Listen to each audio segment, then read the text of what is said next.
On the Go podcast.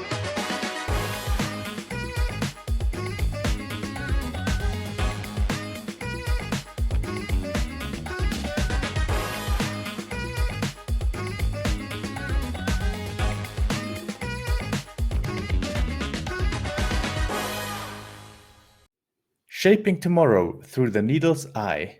Dr. Arianna Gianakos, orthopedic surgeon specialized in foot and ankle and assistant professor at Yale School of Medicine, talks today about the future of inclusive leadership in orthoregeneration in a coffee break with our expert team member, Dr. Jari Dahmen, Amsterdam University Medical Center's University of Amsterdam. My name is Taka Oshima, and this is On the Go, the podcast all around orthoregeneration. So we're here with Dr. Gianakos on the ONtheGO podcast, and very happy to be talking to you just 1 week after we met in New York again. And we'll be asking you many questions. But first, we always ask the same question to our guest, and that is, Dr. G, how do you drink your coffee? How often? How much? And where? It's a great question. Probably the most important question of the entire podcast. Although I think the Europeans may not like what I'm about to say. I like iced coffee, and I take that with almond milk. So here in the States, the coffee's not quite as strong, not as good as in Europe, but I always have to have a hot coffee or an iced coffee in the morning. It doesn't matter, but my preference is iced coffee with almond milk.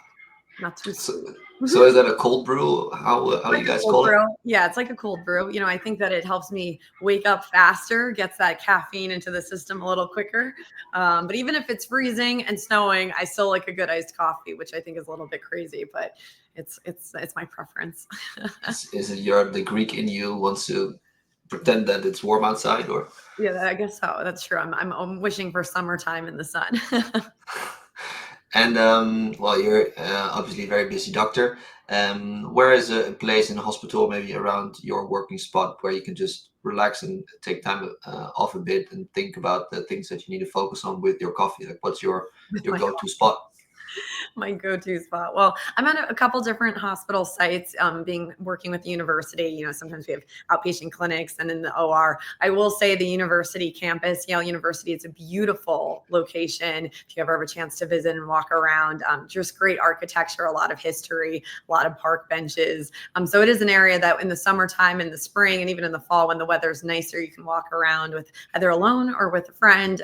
And it's just a beautiful campus. All right. That's amazing to hear, and I think we should set up a meeting soon to be visiting you up there at Yale. Well, open door policy, come anytime. Thanks. And the podcast that we're talking about today will be mostly on two different subjects. The first one is more on the orthoregeneration and the inclusive future of that, and the second one will be more on needle arthroscopy. Yes. And I think amongst many other talents, those are two main characters and main talents that you're currently shaping. Just first on the on more of the inclusive future of the orthoregeneration field. Could you tell the listeners a bit more about first of all how you're involved in this and Speak Up Ortho, and just this whole field that is relatively new nowadays? Sure. I mean, in general, I think that there's been a push to include more people in orthopedics and make it feel like a home environment for all backgrounds and shapes and walks of life.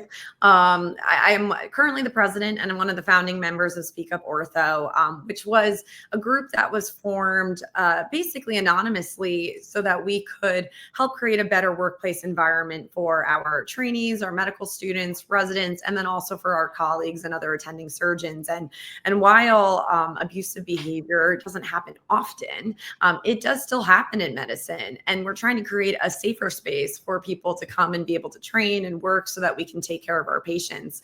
And so this was started back several years ago, and it started as just a social media platform. And basically this was an area where people could write in anonymously about maybe some of their experiences, whether it was harassment, sexual harassment, any bullying that they might have experienced, or even just workplace conflicts that they weren't sure really how to resolve.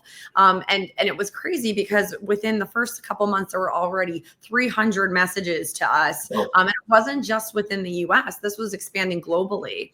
And while our focus was primarily in the orthopedic field, this did translate into a lot of other subspecialties as well. And what I think was the most promising thing about everything was the tremendous support that our AOS Academy had, the support that the subspecialty societies had, and the true need and want to create a better field and workplace for everybody in orthopedics.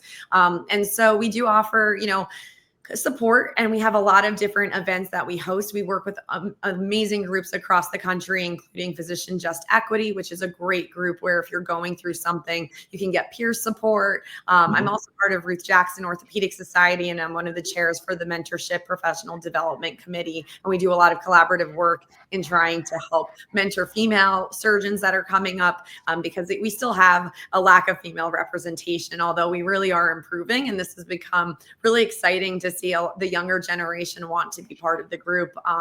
But regardless, I think that at the end of the day, our focus is on patient care. And so what that means is we also have to take care of ourselves and our partners and our colleagues so that we can be at our best, in the best mental headspace so that we can provide the most patient care, the best patient care. So it's really a little bit of a synopsis of that. Yeah, and you already touched upon it a little bit, I think, but could you tell the listeners a bit more about why that specifically is necessary for the field of orthoregeneration, but why specifically this field as well? Yeah, I think in general, it's important to be able to have a diverse group of individuals just in order to get different perspectives in the field. A lot of people come in with different backgrounds, different experiences, different training. And in order to further that field, welcoming people in so that they feel like they could do that work, both when taking care of patients and utilizing biologics, which we use a lot of in our practice. And then also just doing the research on this too, and being able to look at differences. Some of my research also involves looking at sex-specific differences, and that can be translated to race-specific differences and so forth. And these might have a different effect on the biologics we're using, whether that be PRP, CBMA, adipose-derived stem cells, and then even the future of potential exosomes therapy that we're starting to get into and talk about. And being able to keep an open mind about not only including people to do that work, but then also thinking about outcomes and differences that may be, potentially factors that play a role in prognosis and how patients do. I think that's really important to just, be thinking about while we're creating studies, while we're doing this work, because we don't know yet. I think sometimes knowing if there's a difference between different people, but also knowing that there is no difference is equally as important too. Yeah, and I think that answer really also fits well with some recent research you've done, especially in the field of cartilage lesions of the ankle, but also Achilles tendon injuries. Could you tell us a little bit more about the findings that you got out of there with regards to the sex-related differences, and that there's a great research gap in that sense? Yeah, so I always had a keen interest in looking at differences between men and women and just trying to see what factors could set us up for success when treating different injuries. And, there are different injury patterns that we see between men and women. And so I started initially looking at first, what is the literature showing? And we basically looked to how many studies were actually taking into consideration when they were doing their statistical analysis, whether there was gender or sex as a factor. And we found that a lot of studies across, not even just within foot and ankle, but across all of orthopedics, weren't even doing this analysis, which was pretty, it's just interesting to see. And even before that, a lot of the data was based off of just a male specific population. So we weren't even taking women into consideration. But now that we're thinking about this and talking about this more, the studies that did do this analysis, actually many of them found statistically significant differences. And that's what sort of was the catalyst into wanting to really look further into these topics in the space of foot and ankle, whether that be an Achilles tendon, in cartilage repair. As you know, we've worked on some cartilage repair topics together. I'm doing, working towards a PhD at the University of Amsterdam with you and Professor Kirchhoff's, which I'm really excited about. What we are finding is that there truly may be differences in injury presentation, the location of defects, how the mechanism of injury is impacting where the cartilage defect is, as well as the symptoms with it. And then we're also finding differences in long-term outcomes following certain cartilage regenerative repair strategies. So I think just once again, going back to, it's important to know if there's a difference, but it's equally important to know if there isn't. And so this is a really cool topic. And do you have any insights in just your vision into the future? Where do you think that this specific field of sex-related differences for this podcast, Orthoregeneration specifically, but maybe in your field as foot and ankle surgeon, what's going to be the future in like 40 years regarding this topic, these gender-specific differences? Yeah, I think we're starting to look into this a little bit now, and we're starting to look to see, like, do hormones play a role? Are there any genetic components between men and women? And just like thinking about those very basic concepts, we can translate that into looking further into whether it's outcomes, as far as we know that certain hormones can make someone more lax versus not. We see this in the female population. We see this during pregnancy. These are changes that happen genetically. There's been a lot of animal studies, model studies that demonstrate differences in genetics that can also change, the stiffness of a ligament or a tendon and be different between men and women. And then when it comes to more on the orthoregeneration front, that's where we have to start thinking too, do men and women have differences in maybe stem cell concentration or in growth factor concentration? Are there differences within the PRP makeup or the CBMA makeup or the adipose derived, whatever you're looking at? Are there differences that are within the components? Because we do know that a lot of these have differences just on an individual level. Could there be a sex related difference? And if so, how do we combat that? Or how do we use that in our toolbox to provide better patient care? And that might also change indications, might change our treatment regimens. So these are things that I think we can start looking into. It's hard to do, but I think that now we've built enough data around to support that there might truly be differences between men and women. And it would be interesting to see what happens with that in the future. And another topic that you're very much shaping with regards to the future is in-office nano or needle arthroscopy, because it's not only the gender-related differences, the inclusion in orthopedics and orthoregeneration is also the in-office needle arthroscopy. And if I'm correct, you were the very first fellow, the in-office needle arthroscopy fellow in the world. And could you tell the listeners a bit more about that, where you did those fellowships and how what that fellowship entailed?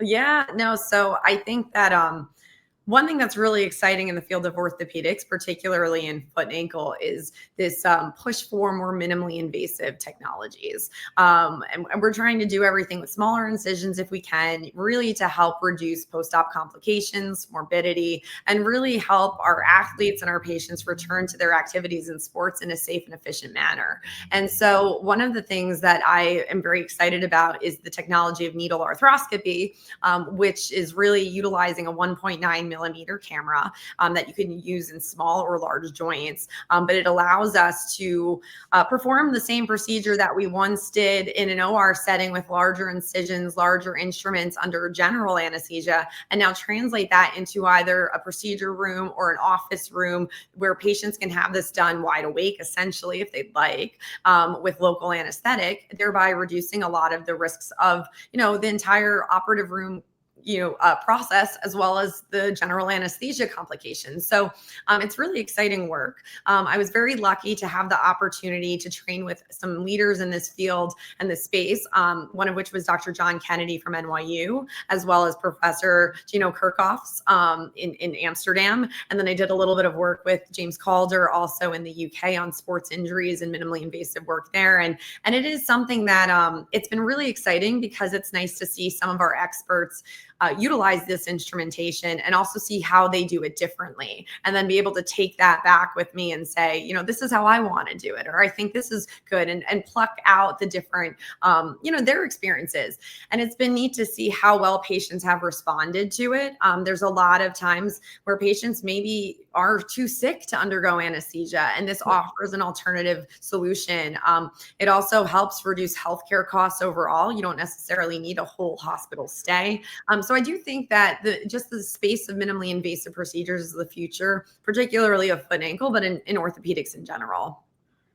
Yeah, and I think that really fits well with the orthoregeneration part of it as well, because I could maybe fill in some words for you already, but I'm thinking of applications such as CBMA, PRP, maybe other biologicals that you could combine with in-office needle arthroscopy. How are you currently applying those two? Yeah, no, that's a great question. I think at the moment, when it comes to platelet-rich plasma, that's something that we can do easily within the office because it is done through a blood draw.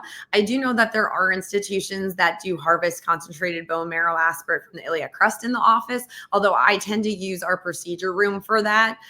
Essentially, our OR is attached to a procedure room that doesn't necessarily need all of anesthesia, but it does allow us to be in a little bit more of an outpatient surgical center if we need to do something. But that can be done under local as well. But I think that biologics goes hand in hand with minimally invasive work. And that could be anything from utilizing a biologic, not even during a surgery. It could be just simply an injection, particularly with our, joint salvage types of patients where maybe they have some cartilage injury. There's some really good evidence to support both PRP and CBMA in these cases.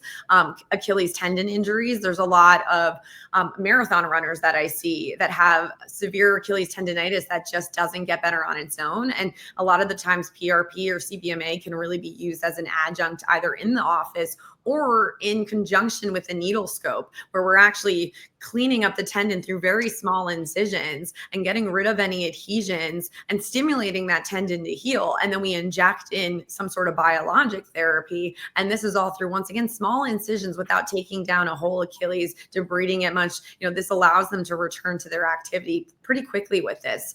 So I think they go hand in hand. And I think the future of orthopedics is really minimally invasive work combined with the use of various different biologics. And how do you think the needle arthroscopy will look like in the future with regards to orthoregeneration? How will the field benefit from the innovations that you've already made? And just to pick your brain, and maybe how the future patient or the future healthcare clinic will look like with regards to these innovations in, for example, 20 years?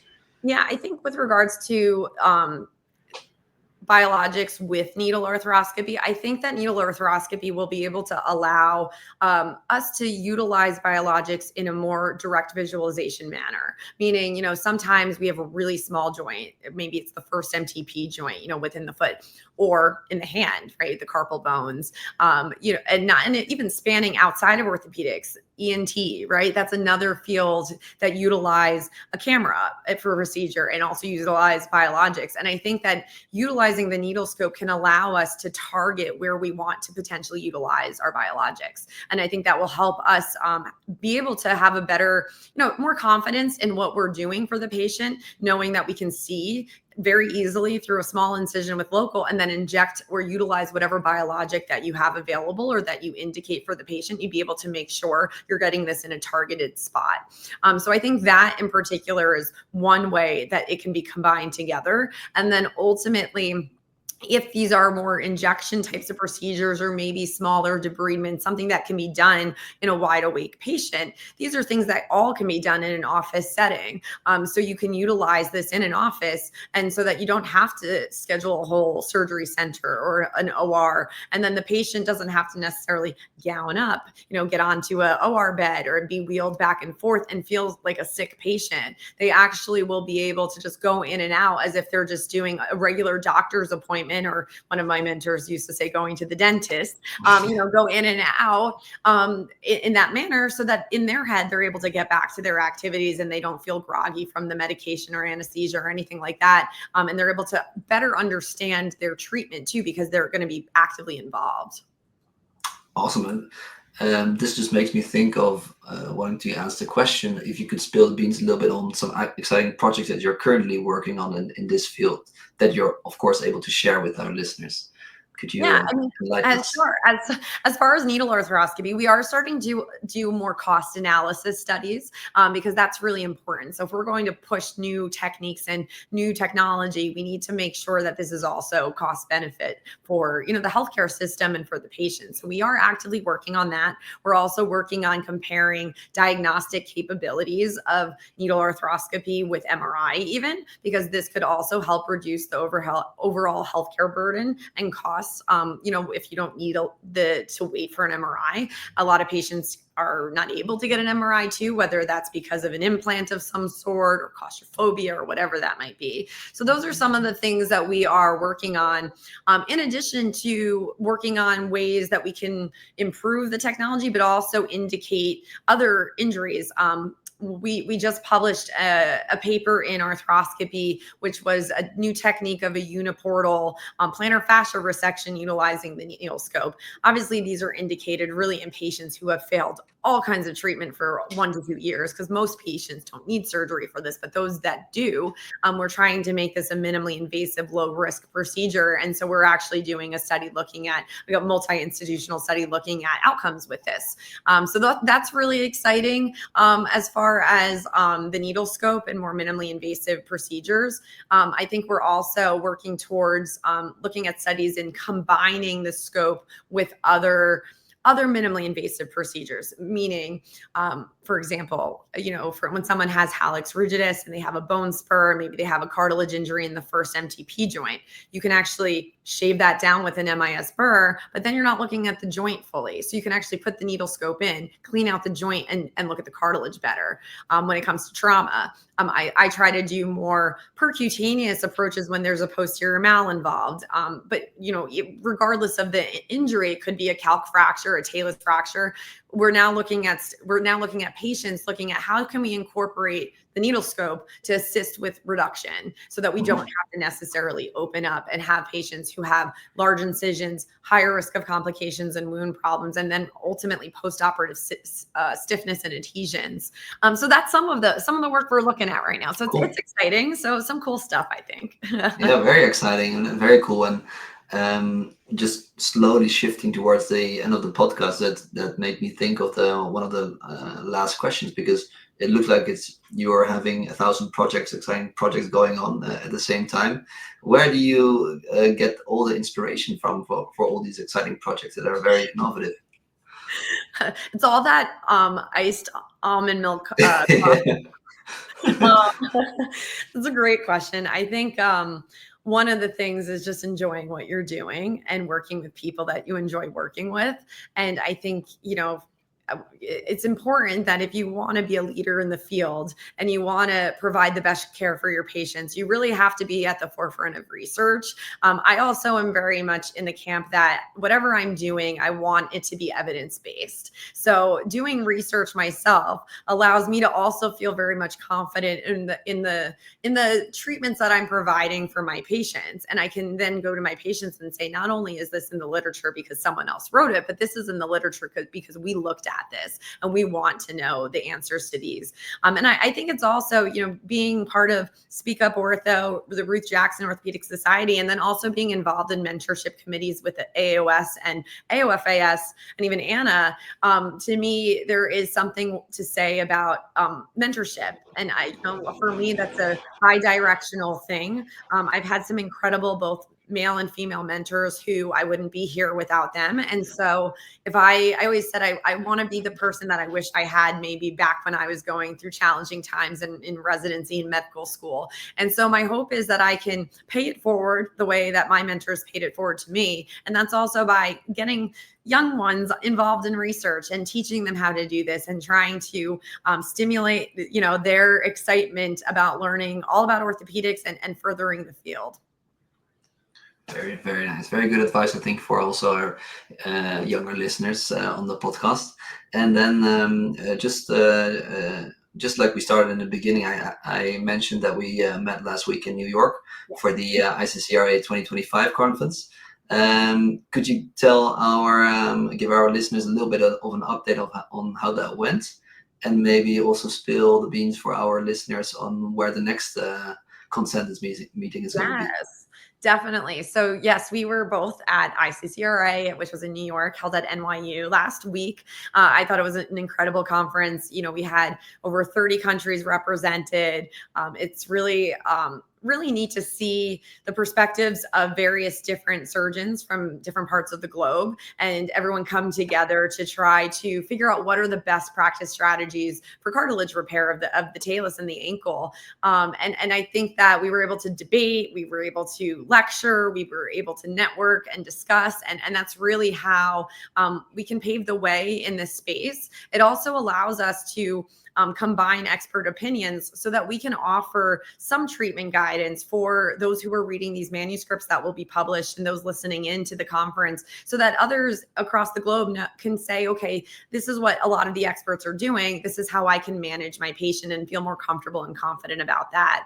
And then as far as the teaser, I'm very excited because the next one is in 2027, and that will be in Amsterdam, which we love Amsterdam. We love our Amsterdam team. And something that I'm very excited about is that it will be in collaboration with one of the societies that I'm directing, which is the International Foot and Ankle Sports Consensus Group.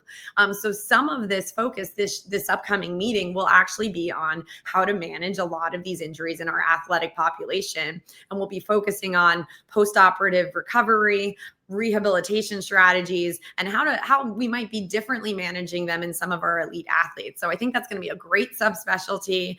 We want more people to come and be part of this, and it's going to be in a great location with great people. So I'm very much looking forward to it.